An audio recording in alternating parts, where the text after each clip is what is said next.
think it's important to realize that the NFL controversy is happening in a larger context of movement context of the Black Lives Matter movement, bringing attention to police brutality, bringing attention to racial injustice.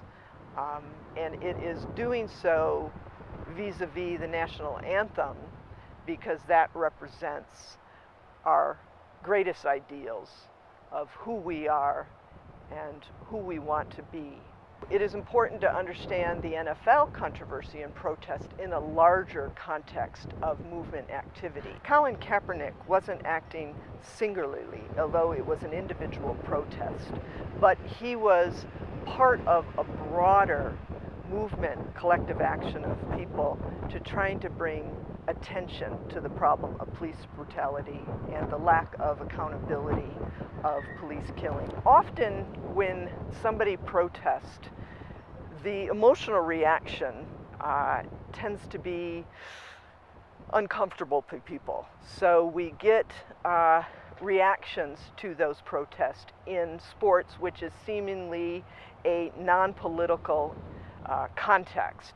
And we often don't get beyond our emotions and our opinions of that protest. I would argue that the president's comments is actually sparking additional protests and improving the possibility that this mode of protest will be effective.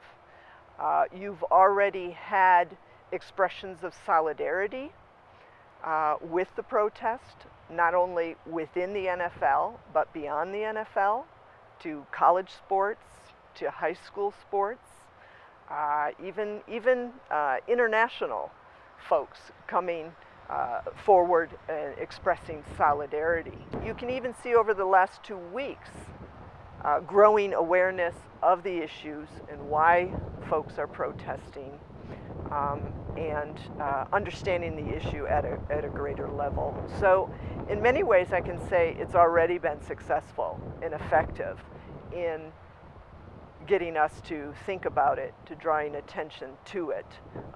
In fact, the president's comment actually sparked our attention.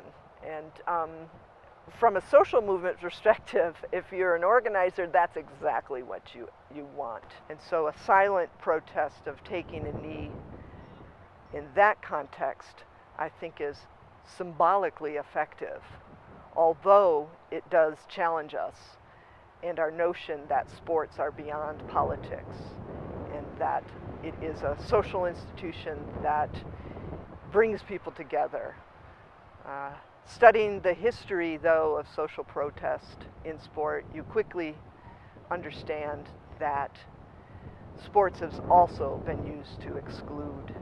My research actually in protest within sports started with examining South Africa in the international sports boycott against South Africa, against apartheid South Africa. And my research looked at what was happening within sports after apartheid was dismantled and folks were rebuilding a non-racial, non-sexist country, and how sports became an avenue, a context in which to integrate people and build solidarity. Whereas before, in South Africa, individuals, South Africans, often cheered for the opposing team to South Africa under the apartheid system. So sport was both used to divide and unite.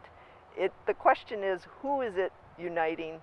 Who is it dividing is the important question.